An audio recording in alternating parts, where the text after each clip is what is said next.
This camera from 1957 shoots JPEGs. Who did the research on this one?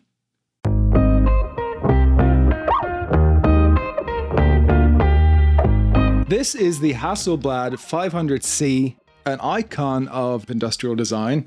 This is a camera I actually studied in college when I was studying visual communications back when I was a designer. I designed speedboats. And this was on the list of 100 greatest design objects of the 20th century. This was there with the Braun Hi-Fi, the Bialetti Italian mocha pot, that Philip Stark lemon squeezer thing. This was the only camera on the list that I remember. And it was there not just because it's a looker, but because it's such a clever design. It was nicknamed the Cube when it was created by Victor Hasselblad, because it's essentially a cube that you attach all these elements to.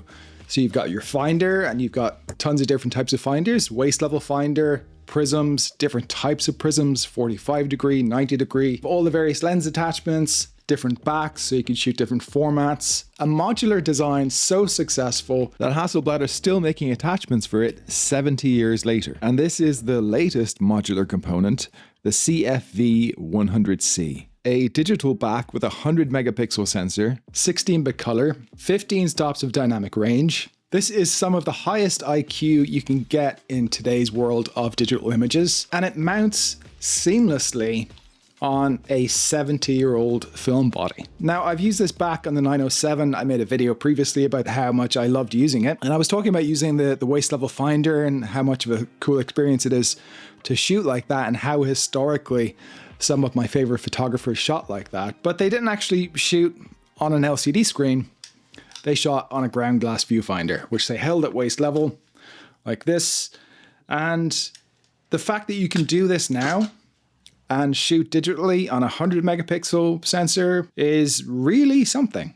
So I'm very excited to use this. I've been using it for about a week around Manchester. I'll show you some pictures I've taken with it, and I'll give you a little tour of Manchester too, because I don't think I've really done that yet in a video. I'll show you some hotspots.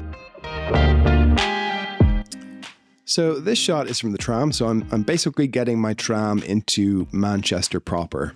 This is my local station here during golden hour, which looks beautiful. It's an award-winning tram station.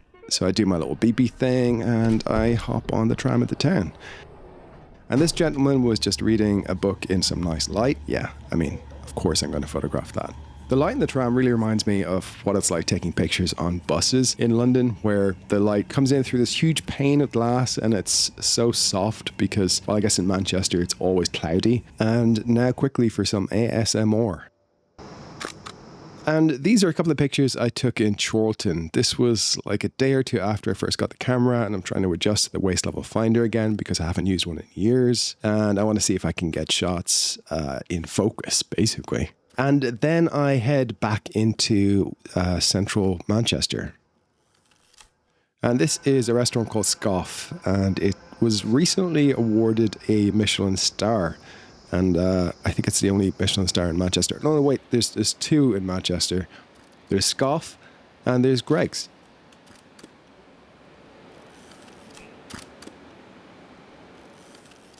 And this is actor Joe Gilgun, who you might know from This Is England. And I just met him when I was walking through the Northern Quarter, and he admired the camera. So we got talking about Vivian Maier, and we very quickly tried to recreate one of his favorite pictures by her.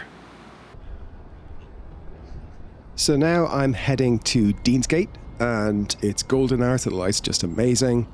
It's really fun to look through the ground glass viewfinder during an incredible light like this. It just shines like no LCD screen you've ever seen. And I find myself shooting stuff like this a bit more often because naturally I'm holding the camera at a low angle and I'm getting straight verticals. And maybe there's something to do with the larger sensor. You know, I know it's a medium format sensor, so I know it's going to pick up every detail in the frame.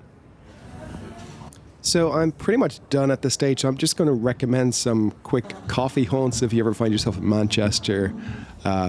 This one is my favorite, all pressed coffee in the city centre. Have a look for it. And if you're looking for some food, Evelyn's is so good. Another thing I want to talk about about this camera is I think it's very interesting how we've seen this trend to look back in history to see older film bodies and see if we can take certain design elements from it, certain design cues. I think it kind of kicked off with Fuji introducing dials, and people hadn't seen dials since the 1970s and were very excited about that. And then the X100 series blew up, and that was very much a throwback to that Leica M2, M3 style camera body with the kind of chrome elements. And then even recently Nikon have jumped on board with their Nikon ZF, which essentially looks like one of their 80s SLRs. So I think it's all very exciting, and I love seeing that kind of design come back, because one of the things we appreciate about photography is just the experience of using cameras. And we don't want to use computers, we want to use cameras.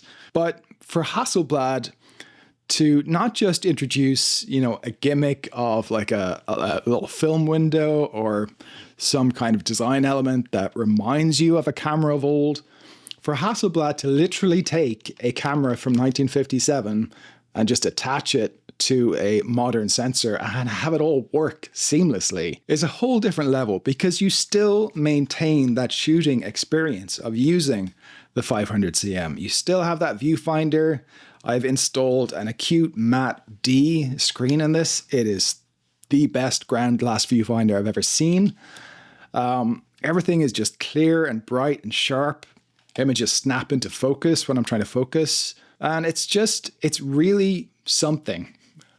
Just going for a walk and looking at the world through this viewfinder. So the fact that I could do this and still shoot digitally and get the best files I could possibly get, and I'm really into it. And I think it's potentially something that could definitely influence the way I shoot, because I've noticed that just looking back at my crossed with care images, I think they're very different from anything else I've ever done. And I think partly that is down to the kind of camera I was using. And it does change the kind of images you get. Also, shooting from that lower angle, I'm getting much straighter verticals. I seem to be a bit more interested in architecture. So overall, for the first time in a long time, I'm using a digital camera where I'm not missing using a film camera, because it's both experiences in one, which is really something. And I don't want this to be too glowing or to go over the top on how excited I am about this, but I just enjoy using it.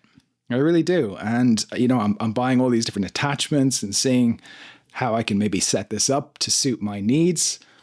I've got one of those chimney hoods coming pretty soon, because I just look back at pictures of some of my favorite photographers using this camera, and I noticed they all use this chimney hood.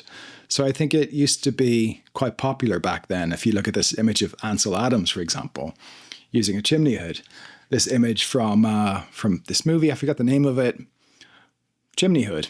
Lots of fashion photographers use the chimney hood. So I'm curious to see what it looks like. And getting to play around with all these different attachments and create a camera that suits my needs is really, like, if anything, I think camera manufacturers should take a cue from this camera and make things more modular, right? Because it would be great if we could just buy a camera body that then we can upgrade the sensor next year or 2 years' time. Having to buy new camera bodies where they always change something, they're going to change the screen or whatever, and you're not going to like it. There's going to be something that you're going to have an issue with. This whole modular design approach, I would love to see it make a comeback. And, well, I guess it has in a Hasselblad.